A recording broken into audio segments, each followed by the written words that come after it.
In this video, we are going to discuss offer and acceptance.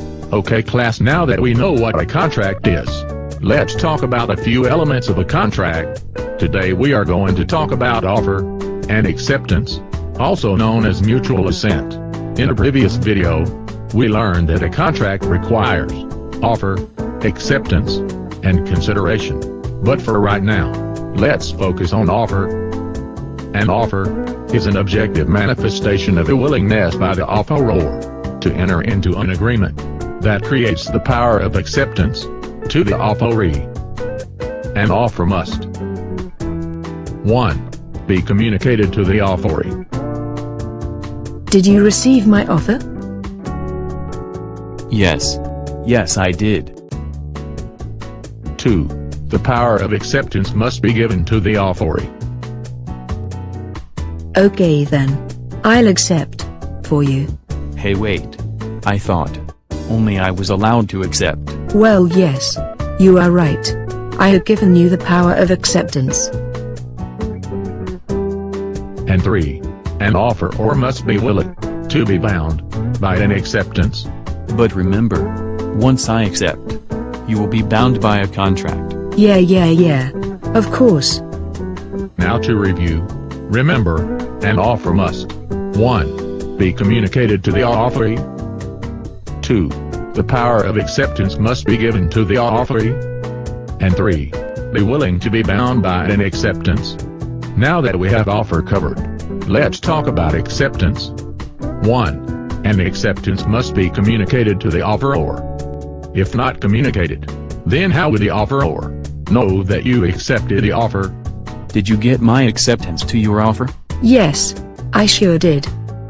But the acceptance must be in compliance with any instructions relating to the manner and method of acceptance. So we have a contract now? Actually no, we don't. I instructed you that I would only take acceptances through email. But instead you called me. You did not comply with my instructions on how to accept my offer. Therefore your acceptance is not valid. And we do not have a contract yet. Third, the acceptance must not vary in terms of the contract proposed in the offer. Meaning, you cannot change the terms when you are trying to accept the offer. So is the offer still $400? Yes, of course. Okay, I accept. But for $300. Wait a minute. The offer was for $400. That was not a proper way to accept my offer. Because the acceptance cannot vary the terms of the contract I proposed. And since your acceptance changed the terms of my offer, you are now making a counteroffer to my offer. And it will not be treated as an acceptance. And 4. The acceptance must occur while the offer is still in effect. Well, can I accept your offer now? For the full price? And if I email you? I'm sorry. In my offer, I explained that it must be accepted by 4 o'clock yesterday. Therefore the offer has now expired. Sorry. Now to review. An acceptance must 1. Be communicated to the offeror. 2. The acceptance must be in compliance with any instructions in the offer relating to the manner and method of acceptance. 3. The acceptance must not vary the terms of the contract proposed in the offer. And 4. The acceptance must occur while the offer is still in effect. Now that we know what offer and acceptance is, let's discuss how to make an agreement. For a contract to be formed, the parties must have mutually assented to the agreement, meaning both parties intend to contract, and they both agree on the material terms of the contract. Do we have a deal? Yes, we do. Mutual assent is not determined by what each party subjectively intended, but instead, by what a reasonable person in the position of the other party would have thought the first party was intending to mean, based on the first party's actions and statements. For example, while standing at the bus stop, a man walks up to you and offers to sell you his bicycle for $250. Hey kid, want to buy a bicycle? You are in the market for a new bicycle, and you think this is a good deal, so you accept his offer and hand him the money. Wow, thanks. I was in need of a new bike.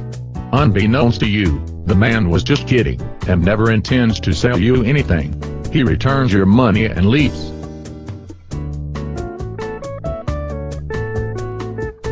You are now angry, so you call your lawyer. He, of course, advises you to sue. At trial, if you can demonstrate that the man's actions and statements led to a reasonable conclusion that the man was serious about selling his bike, the court will treat a man as if he intended to sell his bike. This is known as the objective theory of contracts. Because the words and statements demonstrated by the defendant led the plaintiff to reasonably conclude that the defendant was truly selling his bicycle to him, I am ruling in favor of the plaintiff and ordering the defendant to sell his bike to the plaintiff. And it is so ordered. Now class, remember, with mutual assent, if you can demonstrate to the court that you truly believe that someone was making you an offer based on their actions and statements, then their offer was valid. But also, if the case was switched and he was serious about selling and you were joking about buying, then he would have to demonstrate to the court that based on your actions and statements that he truly believed that you weren't accepting his offer, and the court would rule in his favor. Well, class, that does it for today's lesson on offer and acceptance.